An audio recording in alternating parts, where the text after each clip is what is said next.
Welcome to Men in Relationships, the podcast about evolving the emotional habits of men through inner transformation that will lead to positive external changes in your relationship.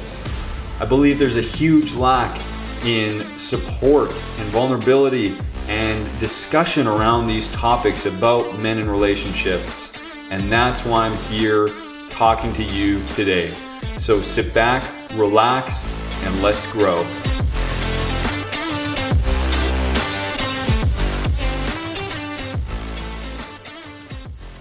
Hey, what's up? I welcome you back to the show. It's Joel here.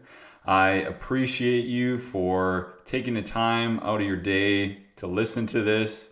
And I hope that these episodes and this show is bringing you some sort of value. And if it is, I would really appreciate if you could rate and review this podcast, especially if it's on iTunes, to write a written review. That would mean a lot and that would really help me out.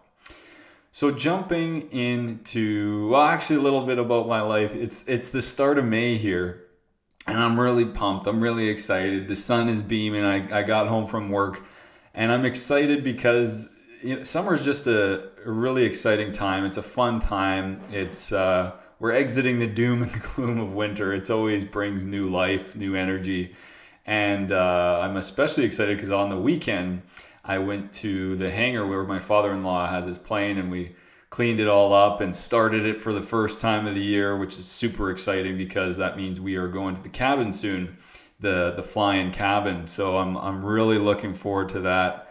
And I also hope in the next year or two max that I can hopefully acquire my pilot's license so I can start to undertake some flying and learn that new skill. So yeah, I'm just really looking forward to that. Anyways, jumping into the show, today's episode is titled How to Navigate Conflict. And this is a very practical kind of step-by-step how-to, because we're always going to be faced with conflict in a relationship. There's just no way around it. And relationships involve such complex dynamics. Each couple will have unique, nuanced intricacies, dynamics, energy, and of course, conflict. It's all going to be unique to your relationship. There's going to be some fundamental principles that are universal to every relationship and to conflict and so on. But each dynamic that you share with your partner is so uniquely individualized that it's so complex because it encompasses everything of our past, of our childhood, of our upbringing, of our past relationships, of our external world. And now we are mixing that with another person's. And especially when we expose that and we go there and we become curious as to our perceptions of the world and what's affecting us and what's stopping us. What are our blockages? What are our desires? What is behind all of this external physical stuff? What is the essence of me and what is the essence of you? And when we go there and we do that, it's going to naturally bring out conflict because there's going to be two different perceptions and perspectives of the world, of a situation, of a goal, of how you operate in life. Like there's just no way around that. There's no way around conflict. And, even though no couple will have the exact same conflict, there are 8 general steps to help resolve, or not even resolve, but navigate this conflict. So I want to go over those 8, again, general steps. This isn't going to be I did this and we should be through this conflict. It's just really, again, those kind of universal principles that will apply, that will facilitate some aid when navigating conflict. But I think it's important because conflict can make or break a relationship, really. It could destroy it if you don't know how to navigate it, or it can actually strengthen and connect two individuals if you're willing to step into that uncomfortable territory, if you're willing to actually navigate it, actually face it, actually lean into it to discover what's on the other side of it. But if we ignore it or we don't properly navigate it, it's probably going to destroy our relationship. So it's kind of you really you really got to go for it. You really got to lean into it. Otherwise, it's going to be detrimental. And even worse on the other side is if you go your whole life and your whole relationship trying to avoid conflict, I believe that's going to lead to losing yourself as an individual and potentially, most probably, have a very dull partnership. If your goal is to avoid conflict, you'll be living your life trying to be someone you aren't. You won't be expressing what's on your mind, what's in your soul. You're not going to be letting that out because you don't want to create conflict. Oh, I shouldn't bring this up. This is going to bring a fight. So I'll just keep it in. I'll just dysregulate my emotions, dysregulate everything going on in me, and I'll store this. I'll keep this to me, and I won't share my true desires. That'll ruffle the feathers a little bit. And I think that's so dangerous, and it's such a Band-Aid fix, and we really need to shake that up and understand that the quick fix is not the proper fix in a relationship. We want a relationship to go and last a long period of time, hopefully. And those Band-Aid fixes, if you keep putting the Band-Aid on, eventually that Band-Aid could only hold so much, and it's going to lead to way bigger, unresolved, bottled up conflict, which you haven't navigated properly. And now you're going to be faced with a situation that is much more difficult to get through. So I want to outline these 8 steps to navigating conflict. So the first one is presence. Being present with the conversation, not thinking about all the reasons why you're triggered or upset by your partner or why this conflict is there, but being present, fully present. And this is a practice in and of itself. I didn't even know what presence meant. When I look back into my junior high school, grade school days, I realize now that I was not present when I was in class. So I was looking at the teacher, I was looking at the whiteboard, but I wasn't taking anything in. I was off in my mind, who knows where, and I couldn't understand why I couldn't grasp a lot of these concepts until there was a subject that I liked. Oh, I was interested. Hey, I'm engaged. Ta-da. But I wasn't present with what the instructor, with what the teacher was saying. So of course I didn't learn. And if we're not present with our partner during times of conflict and we're not actually listening to what they're saying, we're not there in the moment, we're somewhere off in our head, there's no chance of us getting through that conflict. The second step is curiosity. And curiosity, actually being curious about what your partner has to say and what they are trying to tell you. And curiosity, again, this will take some work because if you're triggered, it's hard to be curious. I wonder what you're saying. Being present and curious as to I wonder why you have a different perspective. I'm so intrigued as to why you see this differently than me. Let me understand this. And that curiosity is such a game changer because before I personally tried to incorporate curiosity, I would just stonewall or be defensive instead of being curious. I would get triggered or conflict would come up and I would either want to avoid that conflict, bury it, not face it. I already got too much shit in my day. I already got a busy schedule. I don't want to deal with this. Let's put it aside. Let's stonewall it. I don't want to talk. Let's close up. Or my partner would bring something to my attention and I would get defensive. As a simple example, why didn't you do the dishes tonight? Well, why didn't I do the dishes? Why didn't you do the dishes all last week? And you flip it on them, being defensive, flipping it on them instead of being curious as to why is this actually bothering you? I wonder why this is actually a thing right now. Dishes is a mundane, stupid example, but you get the point. The third step is reflective listening. So we're present, we're curious as to what they're saying, and now we want to reflectively listen. So after we hear what they are saying, we repeat that. What I hear is, you're getting angry with me or you're upset because I didn't do the dishes, blah, blah, blah, blah. What I hear you saying that you feel disappointed or that you feel frustrated that I keep ignoring you, X, Y, and Z. So what I hear is, or I hear you saying, that lets your partner know that you're engaged with the conversation. You're there, you're hearing them. You're repeating it because if we're not present, there's no way we can reflectively give that back to our partner because we weren't there. We were in our head. We weren't thinking. We weren't listening to them. And it's going to be impossible to reiterate what they were saying. So reflective listening is a very powerful step in order to know that your partner feels and understands that you are there with them in this conflict. You're not somewhere else. The fourth step is same page questions. So having a shared understanding to clarify and understand what your partner is saying, thinking, and feeling.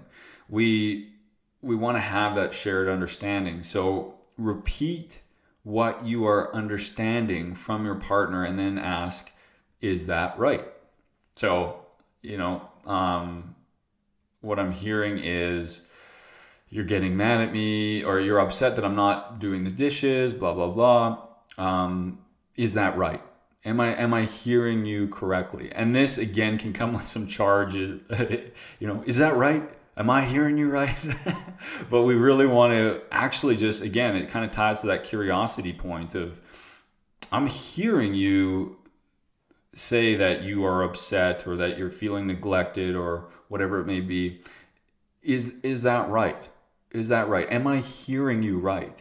Again, so we are reflectively listening and then we're asking them, engaging with them, is that correct? Making sure we are on the same page, having those same page questions. If we're not on the same page, there's no chance that we're going to resolve this conflict. The fifth step is active listening. So we want to stay engaged the whole time. And sometimes if our partner likes to talk or goes on for a while, it might be a good idea to interrupt, again, in a calm manner in order to stay present if they're going on too long. So try to actively hear what they are saying rather than preparing a defensive response. So naturally in conflict, we don't like to lose. We don't like to be wrong. We like to be heard. And when our partner's saying something, almost all the time, if we're not conscious and engaged with this and have the knowledge of these steps, we're going to be preparing our defense in our mind. We're going to hear something our partner said. It's going to trigger us and we're going to have it on the top of our head, waiting to jet in at the right time. And we're not listening to a single word they're saying. As soon as she said dishes, now all of a sudden I'm saying, well, what about last week? Tuesday, yeah, she was doing that. No, she didn't do it here. And I'm constructing my response. I'm bringing my defense to the table. I'm not there. I'm not actively listening. Again, this is all a process that's going to take time because it's going to be going against the natural grain of probably what you've done your whole life in conflict. But active listening is so important, not to have that listening agenda in our mind constructing what we're going to say next. Or if we do lose track, if we do find ourselves slipping out of it, calmly interrupt and say, sorry. Hey, I'm sorry, Jess, but I lost you for a second. Can you, I wasn't present. I lost you there for a second. Can you bring me back into where you were? And actually, the better we get at navigating conflict, the more we can just feel when the other person is getting out of listening. We could say, Joel or Jess, I think I lost you there. What's going on? Or she's like, Joel, are you still with me? When we've done it when we're working on it, that we can actively sense that when they are engaged or not. And we can actually do this. This overfills into our day-to-day life. And when I'm talking to somebody, whether it's a friend or whether it's somebody else, I can actively, I know when they're not engaged, but I'm like, should I just stop talking? Cause I know you're not listening right now, or you're pretending to listen, but you're in your head. I can sense that. So it it's an interesting dynamic. The better you get at practicing it, the more you pick up on, wow, this person's literally not even listening right now. Should I just stop talking? So anyways, that's just a side note. But yes, active listening, very important step. The sixth step is empathy. Trying to put yourself in your partner's shoes. We hear the word empathy all the time, but do we actually practice it?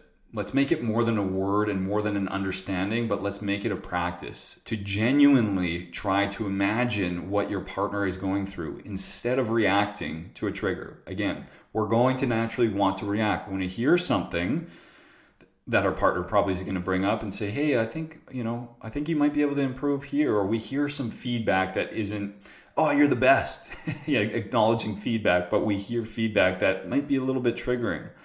Our natural instinct is to not practice empathy. I will tell you that from experience. It is going to be defensive or to stonewall for many men anyways. So we want to remove our perception and our opinion of what they're saying and our emotions that are tied to that and fully immerse ourselves into their perception. And sometimes this might take a minute that we might need to step away so we can empathetically now put ourselves in their situation while we are removed from their presence, because that presence might be triggering. So we might say, okay, I hear what you're saying. I'm just going to need to take a couple of minutes to digest this, or I need to go on a brief walk to discuss this, or I need to go meditate for 10 minutes to understand this so I can put myself in your shoes, essentially. And then when we're by ourselves, I find it way easier because now we don't have those dynamics, those triggering dynamics, and now we're not in the heat of conflict, but we can, as long as we create parameters and boundaries to come back and resurface the conversation, that is the most important thing. We can't just say, oh, let me go for a walk or let me go to the gym and never bring that up. Now our partner is never going to trust that we're going to come back. That needs to be an agreement, and one which should be resolved probably within 24 hours. We don't want to leave it go on or string on for too much longer. So if you need some time to step away in order to empathetically put yourself in your partner's shoes, so you can actually hear and understand what they're going through instead of just responding reactionally to a trigger, that's going to be so profound to getting through the conflict. Because now I can say, okay, Jess, I really reflected on that. I really went and thought, and I see and understand why you view it this way. I get that. I hear you. I see you. And now we're on the same playing field. And that kind of leads into step 7, which is own your part without justification. Big without justification. Because ownership is such a powerful tool to use in a relationship. It's the most effective action to put your partner's guard down, because that means you fully heard them. That means you practiced empathy and you're owning your part. And it's important when taking ownership to not follow it with a but or because statement. Yeah, okay, I see what I did here. And I could have been better, and I take full ownership for this. But I did it because of this. As soon as you jet in the but, or because I did this, but I see it this way, that's going to completely negate the ownership. It has to be full, authentic, hey, here I am, my bad. I totally see what I did there, and that is totally on me. I'm raising my hand, I see my part, and I apologize. I totally see it. That doesn't mean you can't share what's on your mind, but we do not want to follow our ownership with a defense statement, with a justification as to why we did it. It has to be full ownership, and that's going to be difficult, very difficult to do, especially if you haven't done it in your relationship. Especially if your arguments and your conflict are always get into the cycle of just defensiveness. Well, you did it because of this. I did it, it's just this back and forth and it never gets anywhere. That's a habitual pattern. You've created a cycle that is what is normal. That is your conflict navigating process. And it's going to naturally always revert to that no matter how hard you try, no matter how hard you want it to go the other way. If you don't incorporate these 8 steps and start to take new action slowly, this is a process. You can't just magically snap your fingers and you're all of a sudden doing these 8 tactics. It is an absolute gradual process, which takes practice through conflict. The only way to get better at conflict is actually getting into conflict and just being a bit better every time at resolving it. And it's a frustrating process at many times because we don't see this massive progression in it. But in my opinion, we're with our partner or wives or husbands for our entire life. So we have an entire lifetime to improve on this. And the 8th tool, or the 8th step to navigating conflict, is have a shared perception and reality at the end of it. Always ask, is there anything else before I share my experience? This kind of ties to the ownership part. We want to make sure our partner is seen, heard, they have everything on the table. Okay, I hear you, I see you, I've taken ownership for that. Now may I share my experience, so that we can meld and merge our two realities and our two perceptions, because we can't just, again, we don't want to avoid the conflict, and avoiding the conflict would just be bowing down. And sometimes it is, hey, this was 100% on me and I see it exactly how you see it now. Boom. Okay. But if there is another perception, we also want to voice that. And this is where there comes some conflict. And this is where we really need to tread cautiously of not triggering and reverting back to our old cycle of defensiveness and back and forth, because it's so easy to slip into that once the other person shares their perception or their reality. But we each need to get that on the table. And this is kind of the process to getting it on the table. And once both of our perceptions, both of our viewpoints, the way we're seeing this situation is on the table, we feel heard, our partners actively listened, they've practiced empathy, they've taken ownership for their part, we know they're on the same page, we can feel their presence. Boom. Now we're on the same page. Now we can see and merge our reality and come up with a solution.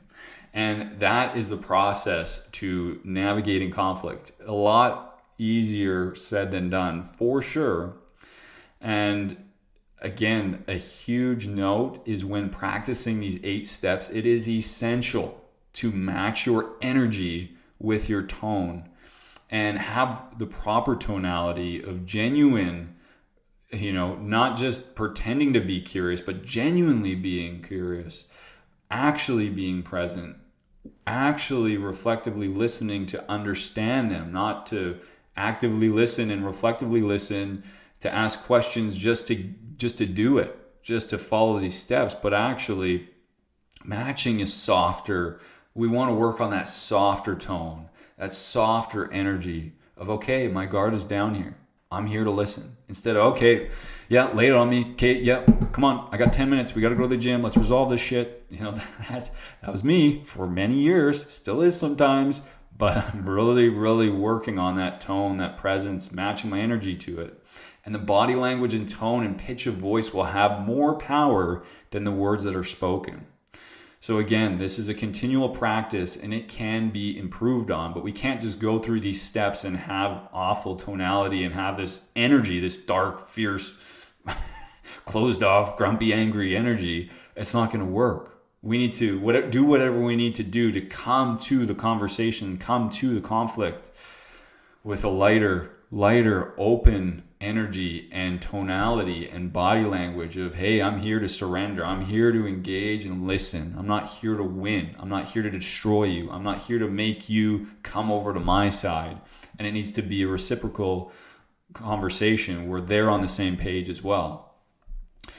And for me, the biggest thing was obviously being present. Like, I think in conflict, we get out of presence so easily because we're triggered. As soon as we're in the emotional state, we're not present, we're not engaged, we're not aware.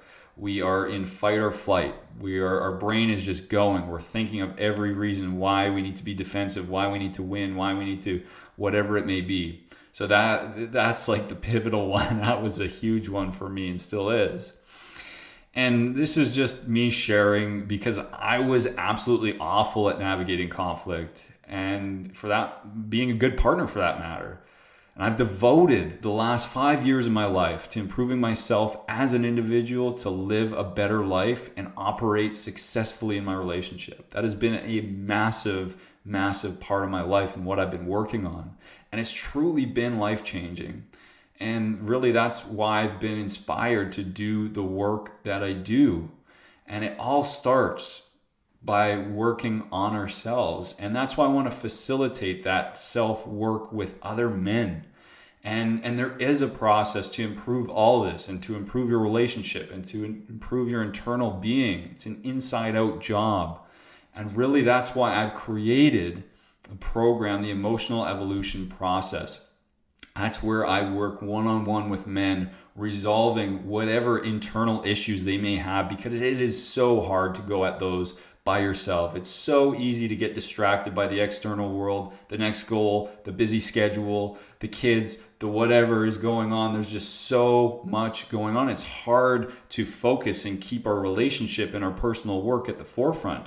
And that is the power of coaching. It puts a highlight on that. It makes you stay clear and focused and keeps the relationship and the inner work at the forefront and at the center of what you are working on. And it is so necessary. And it's also very difficult to go at it by yourself. And that's really why I'm here. That's why I share these messages, to hopefully inspire and help other men who might have been in situations similar to mine.